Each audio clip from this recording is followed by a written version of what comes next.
আহি পাই গলোহি আমাৰ পুৰণা ঘৰখন থকা ঠাইডোখৰলৈ।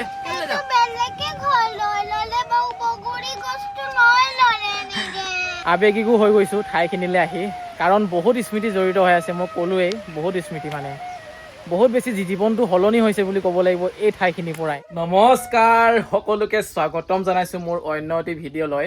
আজিৰ ভিডিঅ'টো চাই নিশ্চয় আপোনালোকে ভাল পাব বুলি মই আশা কৰিছোঁ, কাৰণ আজি আমি গৈ আছোঁ আমাৰ পুৰণি ঘৰখন য'ত আছিলে সেই ঠাইডোখৰলৈ। বহুতেই কমেণ্ট কৰি থাকে মোক, বহুতেই দেখুৱাবলৈ কৈ থাকে ভিডিঅ' কৰি, সেইকাৰণে ভাবিছোঁ আজি গৈ চাওঁচোন ঠাইডোখৰনো কেনেকুৱা হৈ আছে, কি হৈ আছে। আপোনালোকেও চাব, ময়ো চাম, কাৰণ ময়ো বহু বছৰ যোৱা নাই। এই ঘৰখনলৈ অহা 3 বছৰ হৈ গ'ল, 3 বছৰ হ'ল সেই ঠাইখনলৈ যোৱাই নাই। কি বা হৈ আছে চাই থাকিবচোন ভিডিঅ'টো। বাজিলে এতিয়া দিনৰ 12টা, খাবলৈ লৈছোঁ মধুৰি আৰু কণী অমলেট। যোৱাকালি মা ঘৰত থাকিব আহিলোঁ আৰু এতিয়া মনোজ ভাই ল'বলৈ আহিছে, আৰু যিহেতু ঘৰত মানুহ নাই ভাত বনাই দিয়া, ইয়াতে খাব আহিলে আৰু ৰাতিপুৱাই। হা, ঔটেঙা গাহৰি জোল, ভাল লাগিছে কিন্তু। ঔটেঙা গাহৰি জোল, এইফালে দেখাই পাইছে ঔটেঙা গাহৰি, এইফালে কি কি ভাজি আছে, এইফালে চব্জি ভাত চাত লৈ লৈছোঁ। ইমান বেছি গৰম হৈছে, কাৰেণ্টটো নাই। কি হ'ল? কি বস্তু? অৰে সঁচাকৈ কেঁকুৰা দেখোন এইটো। কাহা চে মিলা হে তুমকো ये কেঁকুৰা? পুখুৰীৰ পৰা কোনে ধৰিলে? আইচক্ৰীম খাই খাই আমি এতিয়া গৈ আছো। এই গৰমত খাই মানে কিবা এটা ভাল লাগে আৰু। আজি গৈ আছো, চিন্তা নকৰিবা তুমি। ঠাইখিনিলে আমি আহি পাই গলোহি। আমি এতিয়া হাইৱে ওপৰত আছো। এয়া চাওক, ইয়াৰ পৰাই সদায় কস্তুৰীক স্কুললৈ লৈ যাওঁ, আৰু কস্তুৰীয়ে সদায় এই ঠাইখিনি চাই কয় যে আমাৰ পুৰণা ঘৰটো এইখিনিতে আছে, ব'লা না চামগে বুলি। কিন্তু কেতিয়াও সময় নিমিলে আমাৰ, আৰু আজি সোমাম কালি সোমাম, আজি দেখুৱাম কালি দেখুৱাম বুলি কওঁতে সময়বোৰ থাকি যায়, যোৱা হোৱা নাছিলে। আজি এয়া দেখিছেনে ৰাস্তাটো, এই ৰাস্তাটোৰ পৰা সোমাব লাগে মানে আমাৰ পুৰণা ঘৰটোলৈ। এয়া লাহে লাহে সোমাই গৈছোঁ, লাহে লাহে গৈ আছোঁ। আগতে এই ৰাস্তাটোৰ একো নাম দিয়া হোৱা নাছিল, এতিয়া নাম দিয়া হৈ গৈছে অৱনী টায়ুং পথ জোনাই ৰাংকপ দলুং। বলক এতিয়া আমি আগবাঢ়ি যাওঁ। আহি পাই গলোহি আমাৰ পুৰণা ঘৰখন থকা ঠাইডোখৰলৈ, আৰু বৰষুণটো ইমানেই দিছে বাহিৰত ওলাবলৈ পৰা নাই, হ'লেও ওলাই দিওঁ আৰু, ৰখি থাকিলেতো নহ'ব। বৰষুণ ইমান বৰষুণ দিছে। এইয়া চাওক, এইখনে আছিলে আমাৰ পুৰণা ঘৰখনৰ ঠাইডোখৰ। জংঘল দেখোন বহুত বেছিয়ে হৈ গ'ল, আৰু ঘৰ পাতি কোনোবা আছে দেখোন ইয়াত। এইজোপা বগৰী গছ আছিলে, বগৰী গছজোপা কাটি পেলালে আধাকে, আৰু ঘৰটো চাওক, নিশ্চয় ইয়াত বেলেগ মানুহ আছে মোৰ সম্ভৱ, এনেকুৱা লাগিছে, খেতি কৰা মানুহ। কি ক'ম আৰু, আৱেগিক হৈ গৈছোঁ আৰু আজি ইয়ালৈ আহি।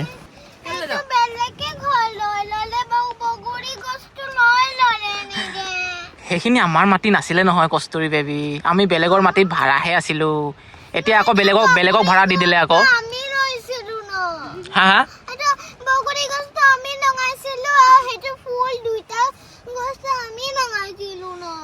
এতিয়া কি হ'ব? বেলেগে লৈ ল'লে ন?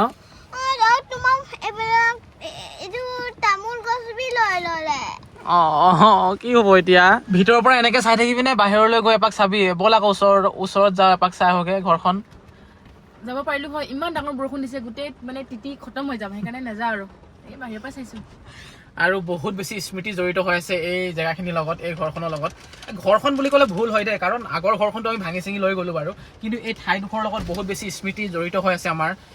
মোৰ ইউটিউবৰ জীৱন ইয়াৰ পৰা আৰম্ভ হৈছে, কস্তুৰী জন্ম ইয়াৰ পৰাই হৈছে, মোৰ জীৱনটো সলনি ইয়াৰ পৰাই হৈছে। মুঠতে এই ঠাইখিনি বহুত এটা স্পেচিয়েল মানে মোৰ কাৰণে ক'ব গ'লে। আচলতে বৰষুণ নাই দিয়া, এয়া জেগাখিনি আমাক দেখিহে কান্দিছে মানে, হয় না বেটি? কান্দিছে, কাৰণ ইমান ৰ'দ দি আছে, ইমান বেছি গৰম, ঘপকৈ বৰষুণ দি দিছে, আচৰিত কথা। আৰু ওপৰত নীলা নীলা হৈ আছে, কেনেকৈ বৰষুণ দিব পাৰে মানে, সেইকাৰণে ভাবিছোঁ মনত পৰিছে নেকি, ইমান বছৰৰ মূৰত আহিছে বুলি, না বেটি? বৰষুণটো যে এৰাই নাই। এতিয়া আমি বৌ এজনী ঘৰলৈ আহিলোঁ। মানে আমাৰ ঘৰৰ পাছফালে লাগি থকা ঘৰটোৱে মানে আমাৰ বৌহঁতৰ ঘৰ, কিন্তু ৰাস্তাটো অকণমান বেলেগ হয়। আমাৰ ঘৰখন মানে যিটো পজিশ্যনত আছিলে তাৰ পাছফালে এই বৌজনী ঘৰ হয় এয়া। আৰু এতিয়া চাদৰ ওপৰত উঠিম, মানে চাদৰ ওপৰৰ পৰা দেখুৱাম আপোনালোকক নাজাৰাটো কেনেকুৱা হৈ আছে। আমাৰ কস্তুৰী আগতে সৰুতে এনেকৈ উঠি আহে, উঠি ওপৰ পাই যায়গে। ঐ ভালকে দেই কস্তুৰী, চাবা ভালকে যাবা, চাই এয়া চাওক, গৈ আছো। চাওক, বৰষুণটো এৰাই নাই। বৰষুণটো মানে এনেকুৱা ধৰণৰ দিছে নহয়, অকণমান বৰষুণটো দিয়া নিচিনা লাগে, কিন্তু বহুত বেছি তিতি যায় মানুহটো। আৰু এইবিলাক গছ চাওকচোন, নিজে নিজে গজা গছ, কিমান বেছি ওখ হৈ গ'ল। এইবিলাক চব নিজে নিজে গজা গছ হয়। আৰু আমাৰ লেট্ৰিনটো কোনডোখৰত আছিলে কোৱাচোন? প্ৰথমতে এইফালে আছিলে, তাৰপিছত আমি সেইফালে কৰিছিলোঁ। এই বকুলজোপা চা না ইমান ডাঙৰ হৈ গ'ল। আমি উঘালি লৈ যাবলৈ বহুত চেষ্টা কৰিছিলোঁ, কিন্তু নোৱাৰিলোঁ। কিন্তু এতিয়া ডাঙৰ হৈ গ'ল। সেই বকুলজোপা কিন্তু মই বহুত হেঁপাহত ৰুইছিলোঁ, কাৰণ বকুল গছ যেতিয়া ডাঙৰ হয় চাবলৈ বহুত বেছি ভাল লাগে। কিন্তু মই উঠাই লৈ যাবলৈ নোৱাৰিলোঁ। একো নাই বাৰু, উঠাই লৈ যোৱা নোযোৱা, ইয়াতো যে এনেকৈ ধুনীয়া হৈ আছে এইটোৱে বহুত। আৰু মধুৰিজোপা যে কচুৰি ফটো দেখাই দিবাচোন, আছেই চাগে। তাত উঠি আছিলে মধুৰিজোপা, এতিয়া একে হৈ আছে, ইমান বেছি ডাঙৰ হোৱা নাই বাৰু। এইজোপা মধুৰি, তাৰপিছত আৰু ফুলজোপা ইমান ধুনীয়া হৈ আছে। লাগি আছে চাওক। মধুৰি গছটো বহুত ডাঙৰ আছিল, এতিয়া বহুত পাতলা কৰি দিলে। আমি যেতিয়া এখন ঘৰ এৰি থৈ গৈছিলোঁ, তেতিয়া আমাৰ এই গুণগুণ একেবাৰে সৰু আছিলে, মানে 2 মাহ মান হৈছিলে নেকি। এতিয়া ইমান ডাঙৰ হৈ গ'ল। আমাৰ কস্তুৰীৰ লগত সমনীয়া হৈ থাকিলে, জুখিলে মানে চাওক। এই কস্তুৰী মানে হৈ থাকিলে, কস্তুৰী কিন্তু তাইতকে 4 বছৰ ডাঙৰ আকৌ।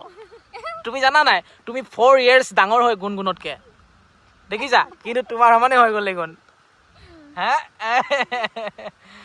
তেৰিকা ধুনীয়া দেই ছোৱালীজনী। আৱেগিকো হৈ গৈছোঁ ঠাইখিনিলৈ আহি, কাৰণ বহুত স্মৃতি জড়িত হৈ আছে। মই ক'লোৱেই, বহুত স্মৃতি, মানে বহুত বেছি জীৱনটো সলনি হৈছে বুলি ক'ব লাগিব এই ঠাইখিনিৰ পৰাই। ফুলগছবোৰ চোৱা না তুমি, ৰোৱা কিমান ডাঙৰ হৈ গ'ল। এই পিংক কালাৰ এইফালে এজোপা আৰু এইফালে বেছি ডাঙৰ হৈ গ'ল। আৰু এতিয়া জেগাখিনি হাবি হাবি হৈ আছে। এইবোৰ গোটেই খেতি এইবিলাক গোটেই খালী আছিলে, এতিয়া ধান খেতি কৰিছে। বগৰীজোপা খালি কাটি দিলে, মানে বহুত বেছি ডাঙৰ আছিলে। এতিয়া দেখিছোঁ একদম টকলা হৈ গ'ল, কাটি দিলে। মানে বেছি চাগে আমনি কৰে চাগে বগৰী পাৰিবলৈ আহিলে, সেইকাৰণে কাটি দিলে চাগে। এই টিঙৰ ঘৰটো দেখা পাইছেনে? ইয়াতে আছিলে আমাৰ ঘৰৰ ভেটিটো। এতিয়া বেলেগে ঘৰ সাজি আছে ইয়াত। আগফালৰ পৰাও নাহিলোঁ বৰষুণ দিছে বুলি, এতিয়া পিছফালৰ পৰাও যাবলৈ অসুবিধা হৈ গ'ল। চাদৰ ওপৰত উঠি মই পৰিৱেশটো দেখুৱাই দিলোঁ আপোনালোকক, কেনেকুৱানো হৈ আছে এতিয়া। বৰষুণ তিতি চাওকচোন, অৱস্থা নাইকিয়া হৈ গ'লোঁ মই। ইমানে বৰষুণো, ঠাণ্ডাই লাগি গ'ল বৰষুণ তিতি তিতি। আৰু বৌজনীয়ে কিবা জুচ আনি দিছে, এতিয়া জুচ খোৱাত ব্যস্ত। আমি যে এইখিনি জেগাত আছিলোঁ, আমাৰ মানে ঘৰৰ ওচৰৰ নিজৰ ক'ব গ'লে মানে এই বৌয়ে আছিল। বৌৰ লগতে কথা পাতো। আগৰ ভিডিঅ' যদি চাইছে তেনেহ'লে চিনি পাবই বৌ, কাৰণ এইটো ঘৰ আৰু এইটো ঘৰ, এই দেখাই দিয়াচোন। এইটো ঘৰ আৰু এইটো ঘৰ ওচৰৰে, আৰু খালি মাজত মানে ওচৰ চুবুৰীয়া ঐ বুলি ক'লেও শুনি পোৱাকে, মানে এই বৌয়ে ঘৰৰে, বৌজনী ঘৰতে আছিলে আৰু মানে থু যদি পেলা নহয়, সেই শব্দটো ইয়াত শুনি পায়। ইমান ওচৰ হয়। আৰু আমি যেতিয়া গুচি গ'লো তেতিয়া হেনো খালী লাগিছে, অকলশৰীয়া লাগিছে বোলে। আমাৰো মনত পৰিছে বাৰু। আৰু বোলে বৌয়ে আমাৰ মানে দেউতাহঁতক সোধে বোলে, আজিকালি নাহে আমাৰ ফালে, নাহে বোলে, এনেকৈ কয় বোলে। সেইকাৰণে আজি আহি গ'লো আৰু। দুইজনীয়ে লগ পাই এতিয়া আৰ্ট কৰিব বোলে, আৰ্ট। আৰু সৰু ল'ৰা ছোৱালী থকা ঘৰবিলাকৰ বেৰবিলাকৰ অৱস্থা এনেকুৱা হৈ থাকে চাওক, এনেকুৱা নেওতা লিখি দিছে একেবাৰে বেৰত। এইবোৰ চাওক। চাহ আনি দিলে অ' বৌয়ে। এনেকুৱা কাপ অৰ্ডাৰ দি দিবিচোন অনলাইনৰ পৰা, এনেকুৱা গ্লাছৰ কাপ, খাই ভাল লাগে। এনেকুৱা চিচাত মানে খাই ভাল লাগে। গ্ৰীণ টি হওক, গাখীৰ চাহ হওক, মানে কিবা এটা সোৱাদ নালাগিলেও সোৱাদ লগা নিচিনা লাগে। আপোনালোকে এইখন ফটো চাওক আৰু এইখন চাওক, তাৰপাছতে এই দুটাক চাওক, কিমান বেছি ডাঙৰ হৈ গ'ল চাওকচোন। ইমান সৰু পোৱালি আছিলে আজিৰ পৰা কেইবছৰ আগত, আপোনাৰ 4 বছৰমান আগত। এতিয়া কিমান ডাঙৰ হৈ গ'ল চাওক। ইয়াত চাওক কিমান পোৱালি, আৰু এইফালে চাওক।